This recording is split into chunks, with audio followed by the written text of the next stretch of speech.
Hello बच्चों, कैसे हो तुम सब? बढ़िया। तो मेरा नाम है विकास अग्रवाल और आप देख रहे हैं बायो गुरुजी। तो बच्चों, आज हम लोग पढ़ेंगे क्लास 8 का एक बहुत ही important chapter, reproduction in animals.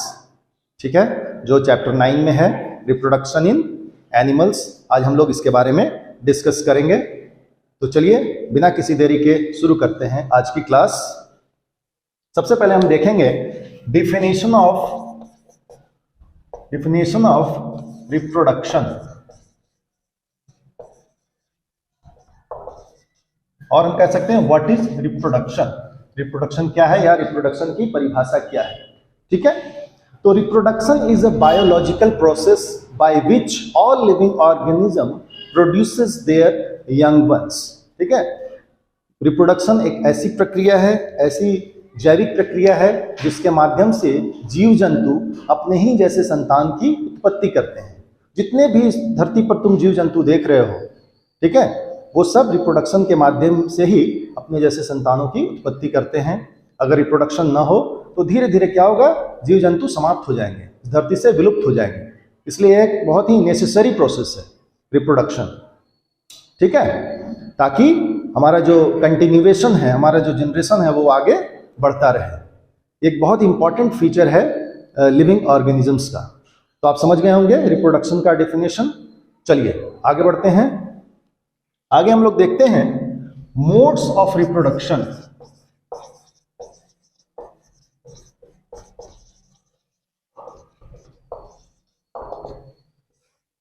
या इसी को कह सकते हैं टाइप्स ऑफ रिप्रोडक्शन। रिप्रोडक्शन कितने प्रकार का होता है या कितने तरीके से होता है।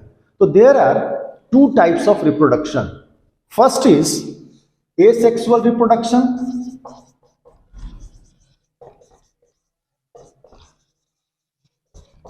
and second one is sexual reproduction. आप सबने पढ़ रखा होगा asexual reproduction और sexual reproduction. asexual किसको कहते हैं? The mode of reproduction in which only one parent is involved, that is known as asexual reproduction. जितने भी छोटे छोटे जो जीव हैं, माइक्रो ऑर्गेनिजम्स हैं, जैसे अमीबा है, पैरामीशियम है, यूग्लिना है, हाइड्रा है, इन सब में एसेक्सुअल मोड ऑफ रिप्रोडक्शन होता है। और बाकी जितने डेवलप्ड ऑर्गेनिजम्स हैं इंक्लूडिंग ह्यूमन बीइंग्स, उन सब में सेक्सुअल रिप्रोडक्शन होता है। The mode of reproduction in which two parents are involve, that is known as sexual reproduction. Two parents में one will be male and second will be female, one male and second female. तो समझ में आ गया होगा आपको। फिर से मैं रिपीट कर रहा हूं, ध्यान से सुनिएगा। एसेक्सुअल रिप्रोडक्शन किसको कहते हैं? The mode of reproduction in which only one parent, single parent is involve, that is known as asexual reproduction. Example में मैंने अभी आपको बताया अमीबा, याद करते चलिएगा। ठीक है, हाइड्रा, ईस्ट, बहुत सारे इसके एग्जाम्पल हो सकते हैं, लेकिन हम लोग इंपॉर्टेंट एग्जाम्पल्स देखते हैं। अमीबा, हाइड्रा, ईस्ट, इन सब में एसेक्सुअल मोड ऑफ रिप्रोडक्शन पाया जाता है। इसके भी कई टाइप हैं। जैसे हाइड्रा में बडिंग के माध्यम से रिप्रोडक्शन होता है। ठीक है, अमीबा में बाइनरी फ्यूजन के माध्यम से रिप्रोडक्शन होता है। उसी प्रकार से जो अलग अलग जीव हैं, अलग अलग जो माइक्रो ऑर्गेनिजम्स हैं, उनमें अलग अलग तरीके से एसेक्सुअल रिप्रोडक्शन होता है। यहाँ पर हम लोग उतना डिटेल में नहीं पढ़ेंगे, सिर्फ ये जानेंगे कि एसेक्सुअल रिप्रोडक्शन एक ऐसी प्रक्रिया है जिसमें सिंगल पेरेंट इन्वॉल्व होते हैं। चलिए आगे बढ़ते हैं। सेक्सुअल रिप्रोडक्शन के उदाहरण कुछ देखते हैं, जैसे cow, dog, human being. These all are examples of sexual reproduction, जिसमें मेल और फीमेल दो पेरेंट इन्वॉल्व होंगे। ठीक है, समझ में आ गया? यहां तक सबको क्लियर है? आगे बढ़े? ओके, चलिए आगे हम ये देखते हैं कि ये जो सेक्सुअल रिप्रोडक्शन होता है, इसके बारे में आपको इस चैप्टर में डिटेल में पढ़ना है कि ह्यूमन बीइंग्स में किस प्रकार से सेक्सुअल रिप्रोडक्शन होता है, या बाकी और जितने एनिमल्स हैं उनमें सेक्सुअल रिप्रोडक्शन किस प्रकार से होता है। तो देखो बच्चों, अगर हम सेक्सुअल रिप्रोडक्शन को अगर हम डिटेल में पढ़ना चाहें तो सबसे पहले हमको ये जानना पड़ेगा कि जो मेल होते हैं उनके अंदर मेल रिप्रोडक्टिव सिस्टम पाया जाता है, मेल रिप्रोडक्टिव सिस्टम पाया जाता है, और जो फीमेल होते हैं उनके अंदर फीमेल रिप्रोडक्टिव सिस्टम पाया जाता है। ठीक है, मेल के अंदर मेल रिप्रोडक्टिव सिस्टम। अगर हम ह्यूमन बीइंग्स की बात करें स्पेशली, ठीक है, तो मेल के अंदर जो मेन जो चीज है, जो मेन जो सेल है, reproductive cell, male reproductive cell, उसको हम लोग बोलते हैं स्पर्म। और फीमेल के अंदर जो गैमीट होता है, जो सेल होता है, ठीक है, उसको रिप्रोडक्टिव सेल बोलते हैं। फीमेल रिप्रोडक्टिव सेल वो होता है ओवा। ठीक है, जितने भी लार्जर स्पीसीज हैं, जितने भी डेवलप्ड स्पीसीज हैं, उसमें मेल और फीमेल रिप्रोडक्टिव सिस्टम पाया जाता है। ठीक है, जब ये आपस में मिलते हैं, मेल और फीमेल, जब सेक्सुअल इंटरकोर्स होता है, तो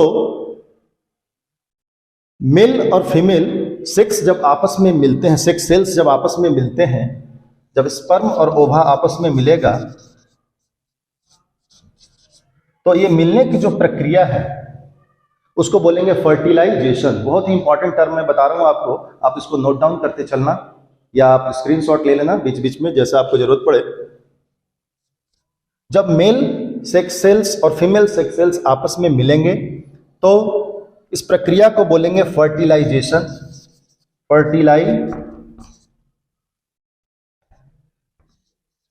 फर्टिलाइजेशन। और इसके बाद जाइगोट का निर्माण होगा, जाइगोट का निर्माण होता है। ठीक है, फर्टिलाइजेशन के बाद जाइगोट का निर्माण होता है। अब आपसे एग्जाम में पूछेगा व्हाट इज फर्टिलाइजेशन, क्या है इसका डिफिनेशन, ध्यान से सुनिए।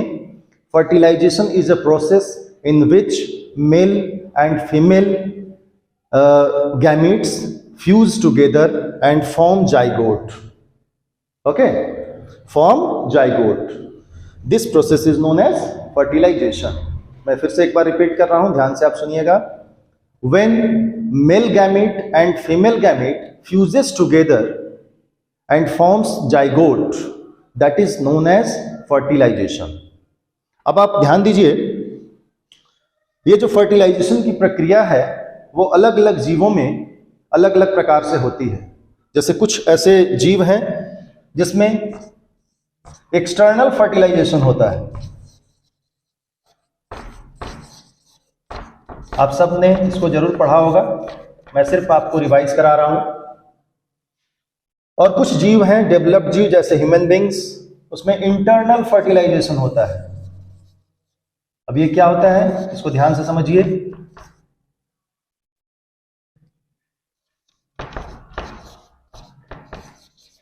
एक्सटर्नल और इंटरनल फर्टिलाइजेशन ये क्या चीज है मैंने बताया। सबसे पहले मैंने आपको फर्टिलाइजेशन बताया कि जब मेल और फीमेल जब गैमीट्स आपस में मिलेंगे तो जाइगोट का निर्माण होगा और उसे फर्टिलाइजेशन कहते हैं। जब ये जाइगोट का निर्माण, ठीक है, जब ये स्पर्म और ओवा जब फीमेल के बॉडी के अंदर मिलेंगे, अंदर जब ये प्रक्रिया जब होगी तो उसको इंटरनल फर्टिलाइजेशन बोलते हैं। जैसे cow, elephant, dog, cat, human being, तो इसको बोलेंगे इंटरनल फर्टिलाइजेशन। और जब यही प्रक्रिया बॉडी के बाहर होगी, outside the body of female, then it is known as external fertilisation. Like for example frog, for example fish, for example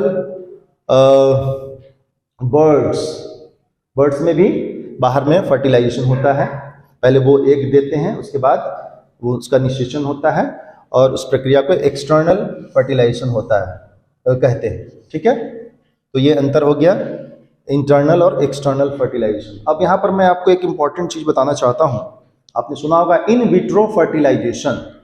ठीक है, ह्यूमन बींग्स में तो इंटरनल फर्टिलाइजेशन होता है, लेकिन कुछ वैसे वुमेन्स जिसमें किसी भी कारण से, किसी ब्लॉकेज की वजह से अगर फर्टिलाइजेशन बॉडी के अंदर नहीं हो पा रहा है तो ये क्रिया आउटसाइड ऑफ द बॉडी कराई जाती है टेस्ट ट्यूब के माध्यम से, जिसको इन विट्रो फर्टिलाइजेशन कहते हैं। आप सबने सुना होगा IVF, इन विट्रो फर्टिलाइजेशन।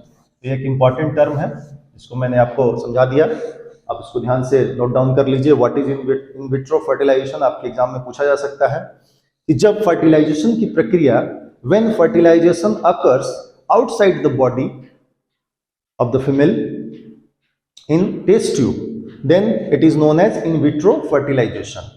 इससे जो बेबी प्रोड्यूस होगा उसको टेस्ट ट्यूब बेबी भी कहा जाता है। आप सबने सुना होगा टेस्ट ट्यूब बेबी।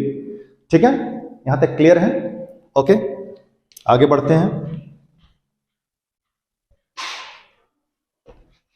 अगर आपको कोई भी डाउट हो तो प्लीज आप कमेंट सेक्शन में लिखिएगा, मैं जरूर आपके डाउट को देखूंगा और सॉल्यूशन देने का प्रयास करूंगा। वीडियो आपको पसंद आए तो आप लाइक कर दें, अपने दोस्तों के साथ शेयर करें और सब्सक्राइब के बटन भी दबा दें। ओके बच्चों, चलिए आगे बढ़ते हैं। कुछ और इंपॉर्टेंट टर्म्स हम लोग डिस्कस करते हैं। ओविपेरस एंड विविपेरस, आपने सुना होगा oviparous animals and viviparous animals. ठीक है, oviparous animals and viviparous animals क्या होते हैं ये बताइए? चलिए मैं बताता हूं। वैसे एनिमल्स जो एग ले करते हैं उनको ओविपेरस एनिमल्स कहते हैं। एग लेइंग एनिमल्स को ओविपेरस एनिमल्स कहते हैं। ठीक है, ओवी, ओवा से बना है ओवी, ओवा मतलब एग। तो those animals which lays eggs are known as oviparous animals, like birds, fishes, snakes. These are oviparous animals. And those animals which produces young ones are called viviparous animals. For example, cow, elephant, most of the developed animals, including human beings also,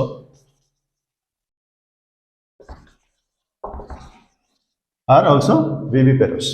Okay, तो clear है बच्चों? Oviparous and viviparous, it is very important point and many times it has came in exam, so please revise this, oviparous and viviparous animals. Okay, आगे हम लोग थोड़ा सा और discuss करना चाहते हैं हम।